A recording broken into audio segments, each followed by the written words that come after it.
choosing to be here with us today. I'm so delighted to see all y'all in the room, and I know in Zoomland we have some new folks as well because I saw their requests come in for the link. So I'm grateful for each and all of you who have chosen to come and be participating with us today. Yes, it's a moment of change. It's a moment of new beginnings. It's a moment of opportunity and new experience. And you can't have a beginning without an end. Sorry, that's just how it works. So, it feels weird for me to say it this way, but I'm going to give the same talk I've given before because I'm going to tell you stuff you know and maybe forgot, or maybe didn't forget but didn't remember all the details of. So my topic today is living out loud, which is the encouragement that each one of us has every single morning when we wake up and we open our eyes and we go, wow, morning. Or we go, wow, morning. Or we go, wow, morning.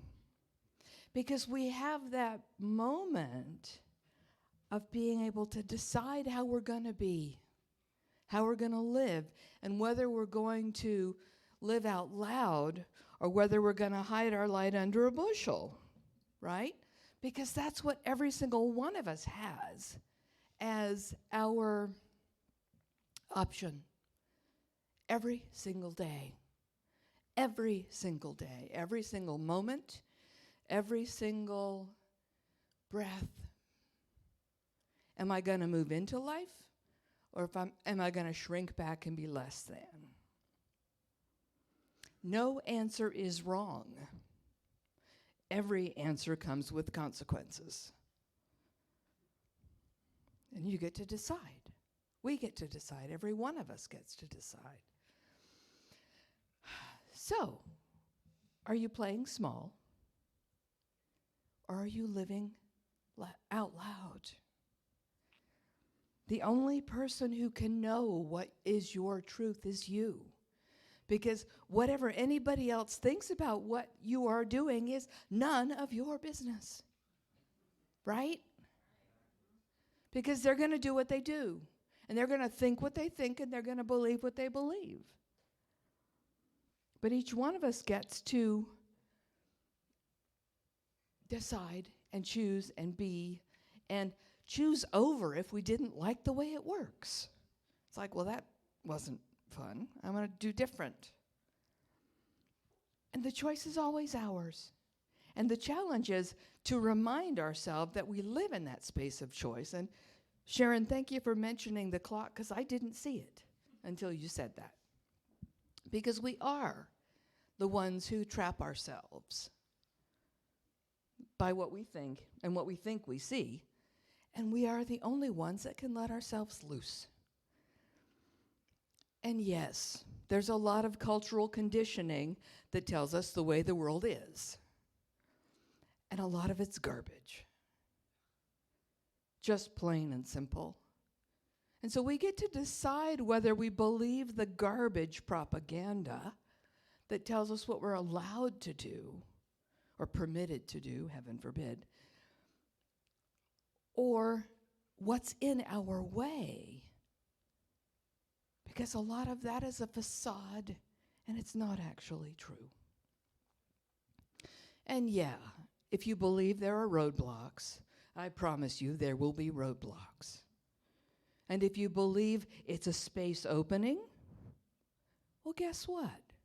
It's a space opening. Man, that's hard work. And it's good work when we decide to choose to take it. So how do we do that? How do we choose to take it? Pema Chodron, in her book Comfortable with Uncertainty.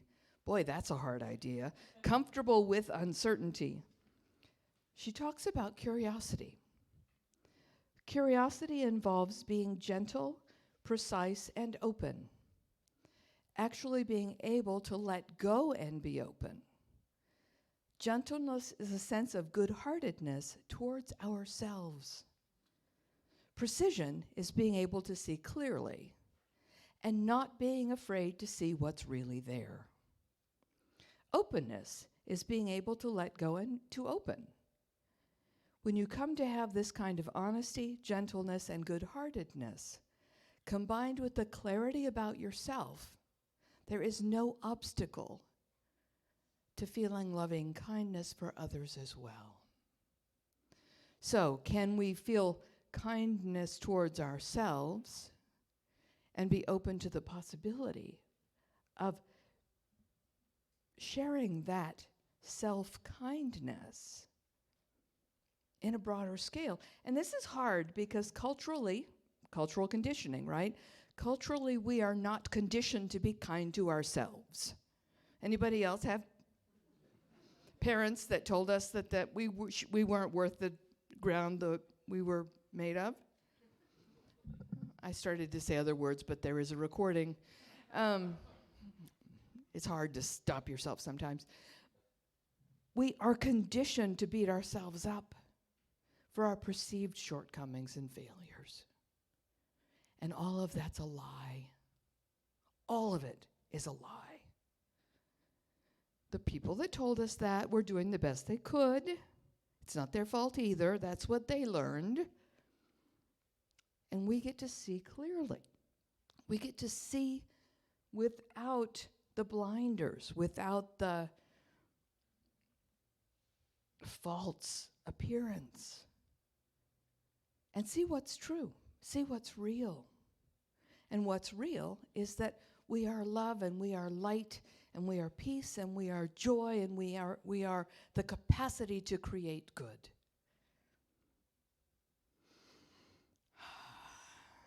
And if we believe that's hard, it's hard. Okay, there it is. So how do we blossom? How do we choose to step up and live out loud? I came across a blog post yesterday. This is how it works in my life. I was looking at my emails yesterday morning before I started working on the talk, and there was an email from a lady named Jane Kishkoff. She's 67. She had lived her entire life as an overachiever. At 67, she was still working as a corporate lawyer and was taking care of 4 elderly adults. Yeah, 4. No surprise, she ended up at the orthopedic surgeon's office with a fracture in her foot. And the surgeon, following cultural conditioning, said it was probably from too much hiking and she probably should stop that. And she looked at him like he had a couple heads, and she went home to think about this. Now, hiking was her only joy, her only delight, her only opportunity to experience awe. And here this guy was telling her that she should stop because she had a stress fracture in her foot. And so she went home to think about this. She left his office with a boot and crutches and the instructions to not hike for 8 weeks, which is forever, right? So she got home and she turned on her computer, and there was an email from a group called Modern Elder Academy, offering a course called Transitions that would take place over the next 8 weeks. Go figure. So obviously she signed up for the class, right? After it ended, she realized she had to change her life. And she couldn't continue living the way she had been living because it didn't work. She wrote, "I couldn't put everyone else in my life ahead of me and still hope to have a life filled with joy, purpose, and meaning. My life force would be all depleted before I could take care of myself and have a chance to be present for others." She writes for a lot more pages. But she realized that she was more than the activities she had done. She was more than where she'd been, than what she'd seen, than stuff she had. And she had stuff to share with the world. But she had to rearrange her thinking to be able to share herself, warts and all. And to not stay stuck in those places where she felt incomplete, where she felt like she had to fill her bucket from what other people gave her or didn't give her. And she had to remind herself that she was imperfect too, and that was okay. And so was everybody else. Her closing comments: it's only when we open our hearts and reveal our true selves that we can connect on the deepest level with other human beings and experience the feeling that we are all one. We are all one. There's only one of us here with all these different multiple facets and expressions and divinity walking around on two legs. And we get to be authentic as ourselves and share that with those people around us. So it's really cool that next month, all four of the speakers, assuming things go like they're planned at the moment, which they may not, are talking about cultivating authenticity. Because really, being our authentic selves is how we get a chance to live out loud. So Jane realized she had to live authentically as herself to express her gifts, and that playing small had not protected her, and it hadn't helped her either. I mean, she'd done all this service for all these other people, but she hadn't been herself. And so there's a cautionary tale for each of us, right? Because we recognize that filling our bucket by doing things for other people when we don't serve ourselves too, it's not useful. So now I'm going to read the Marianne Williamson quote that you were expecting from the talk title. Our deepest fear is not that we are inadequate. Our deepest fear is that we are powerful beyond measure. It is our light, not our darkness, that most frightens us. We ask ourselves, who am I to be brilliant, gorgeous, talented, and fabulous? Actually, who are you not to be? You are a child of God. I prefer adult of God. You are an adult of God. Your playing small does not serve the world. There's nothing enlightened about shrinking so that other people won't feel insecure around you. We are all meant to shine as children do. We're born to make manifest the glory of God that is within us. It's not just in some of us, it's in everyone. And as we let our own light shine, we unconsciously give other people permission to do the same. As we are liberated from our own fear, our presence automatically liberates others. So what's living out loud really about? It's about showing up as our true selves, knowing we will change our minds, knowing we will try different avenues and explore different things, and some will work better than others, and we will even contradict ourselves. Heaven forbid. And we will make other people not happy with our choices. Okay. Pleasing other people is not the route to happiness. Sorry. Sorry, people who expected me to be a certain way. Not really. Not sorry. And because each one of us has the opportunity to cultivate our own authenticity, we also give ourselves a chance to have a do-over. I did that. It gave me some things. It didn't give me other things. Now I'm going to pick something different. Changes the space that we live in. Changes the opportunity that we have to become more of who we thought we were. So think about people you know who are willing to live in that space of fluidness, who are willing to live that big. Not because they're showing off, because they're really, truly living authentically and that big.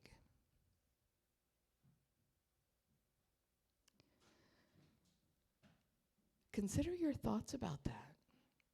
Consider what you need to shift in your mind to be one of those people.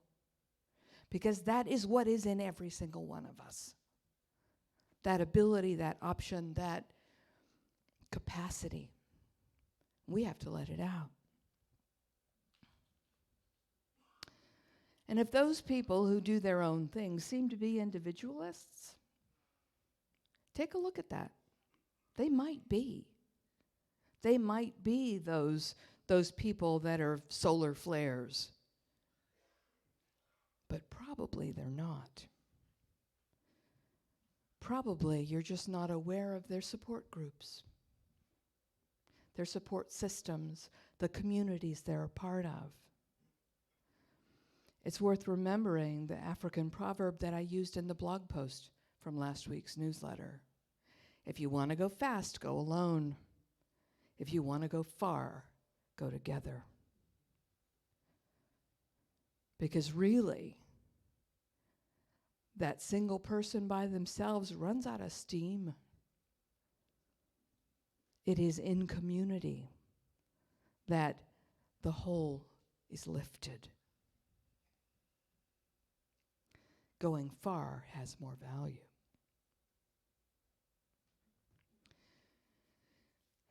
So, from Dr. Howard Thurman, there are two questions we have to ask ourselves. The first is, where am I going? And the second is, who will go with me? If you ever get these questions in the wrong order, you're in trouble. That was Howard, not me. If you hear yourself saying, yeah, but, I encourage you to pay attention to that, yeah, but. Because anytime we second guess ourselves, instead of recognizing the gifts that we are, we're shortchanging ourselves and everyone else. Because if everyone brings their gift, if everyone shares from that miracle that they are, then everyone benefits. Playing small doesn't do it.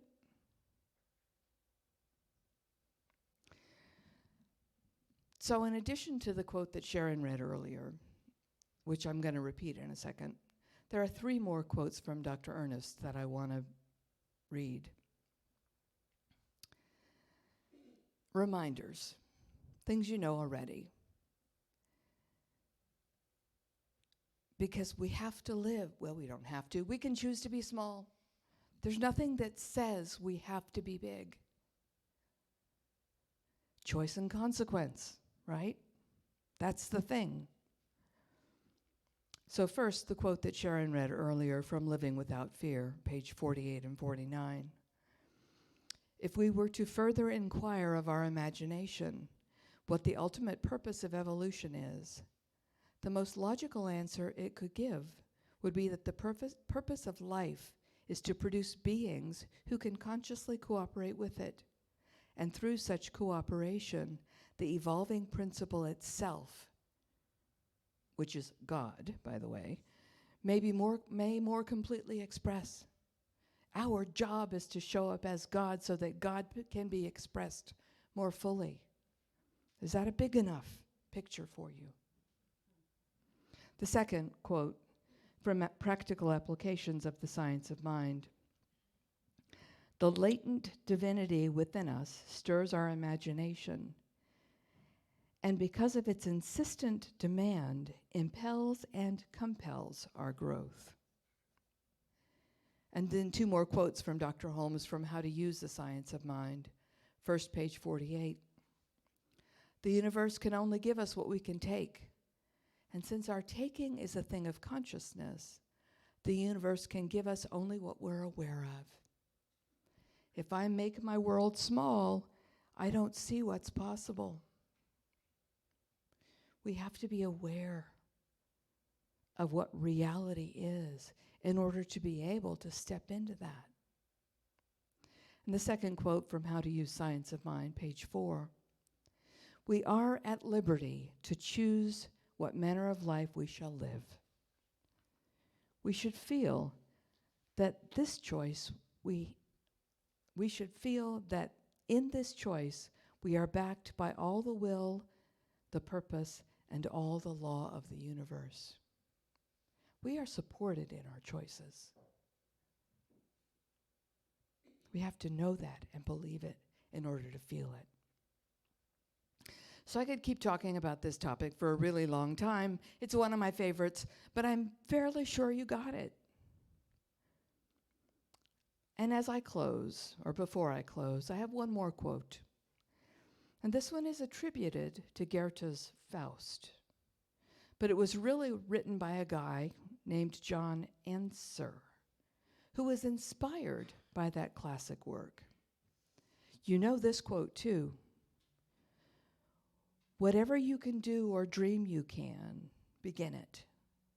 Boldness has genius, power, and magic in it. So I want to close by reading a piece of work that you've also heard before, because I really like it and I've used it before. The guy's name is Dana Perry. The book is called Warriors of the Heart. The story is called The Parable of the Trapeze. Sometimes I feel that my life is a series of trapeze swings. I'm either hanging on to a trapeze bar swinging along, or for a few moments in my life, I'm hurtling across space between the bars. Most of the time, I spend my life hanging on for dear life to my trapeze bar of the moment. It carries me along with a certain steady rate of swing, and I have the feeling I'm in control of my life. I know most of the right questions and some of the answers. But every once in a while, as I'm merrily or not so merrily swinging along, I look ahead of me in the distance, and what do I see? I see another trapeze bar swinging towards me. It's empty, and I know in that place of me that knows that this new trapeze bar has my name on it. It's my next step, my growth, my aliveness, coming to meet me. And in my heart of hearts, I know that for me to grow, I have to let go of my grip on this present, well-known, friendly, familiar bar, and move to that next one. Every time this happens, I hope, I pray, that I won't have to let go of my old bar completely before I grab the new one. But in my knowing place, I know I must totally release my grasp on the old bar. And for some moment in time, I must hurtle across space before I can grab the new bar. Each time I am filled with terror. It doesn't matter that in all my previous hurdles across the void of unknowing, I have always made it. I am still afraid each time I will miss, that I will be crushed on the rocks of the bottomless chasm between bars. And I do it anyway. Perhaps this is the essence of what the mystics call the faith experience. No guarantees, no net, no insurance policy. But you do it anyway, because somehow to keep hanging on to that old bar is no longer on the list of alternatives. And so for an eternity that can last a microsecond or 1,000 lifetimes, I soar across the dark void of the past is gone and the future's not here yet. It's called transition. I have come to believe that this transition is the only place where real change occurs. I mean real change, not the pseudo change that only lasts until the next time my buttons get pushed. I have noticed that in our culture, the transition zone is looked upon as a no thing, a no place between places. Sure, the old trapeze bar was real, and the new one coming might be. I hope it's real. But the void in between? Is that really just a scary, confusing, disorienting nowhere that must be gotten through? I think not. What a wasted opportunity that would be. I have a sneaky suspicion that the transition zone is the only real thing, and the bars are illusions we dream up to avoid that feeling of the void where real change, real growth occurs for us. Whether or not my hunch is true, it remains that the transition zones in our lives are incredibly rich places. They should be honored, even savored. Yes, with all the pain and fear and feelings of being out of control that can accompany transitions, they are still that moment when we are most alive, have the most growth-filled, passionate, expansive moments of our lives. So I encourage you to live out loud, to accept change, to recognize that is really the truth of your being, the truth of our being. This ability to move forward and be different than yesterday, this ability to step into the next new, greatest yet to be, that has your name on it. You know, the star on the ground in Hollywood? One of those. Your name on it. By living out loud. Do that. Bless yourself and bless us all. Thank you.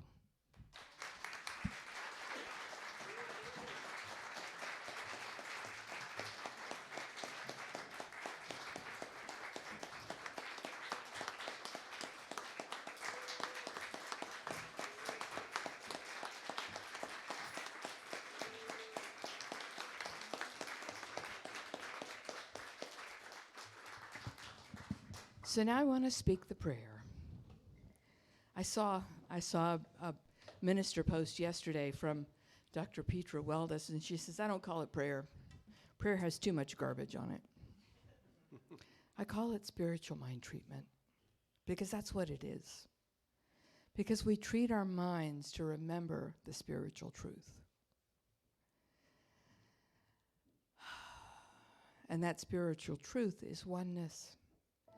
That spiritual truth is there is a part of us, that divine self, that has never been violated, that has never been broken, damaged, irritated, annoyed, harmed in any way. That spiritual truth, that is love, that is light, that is peace, that is joy, that is harmony and beauty. There is this aspect of each one that already lives as a part of God, of that one life, that one truth, that one that contains all. So I stand in this space remembering that truth of oneness, that truth of myriad expressions, that truth of the divine being expressed more fully when each one lives as their magnificence. So I see that for myself, and I see that for all beings. Each one lives out loud. Each one lives, chooses, explores, expresses, experiences delight, enchantment, joy, and explores yet even more The horizon is endless, limitless, expansive. And every single one can reach for their version of the stars. I know that divinity lives in all. I know that divinity lives in me. The gift already is given. I know each has the potential, the possibility, the opportunity to step into that greatness. And the world benefits because of it. I accept this goodness for myself, and I know this truth for all. It's a joyous place to be, and I let it be, and so it is.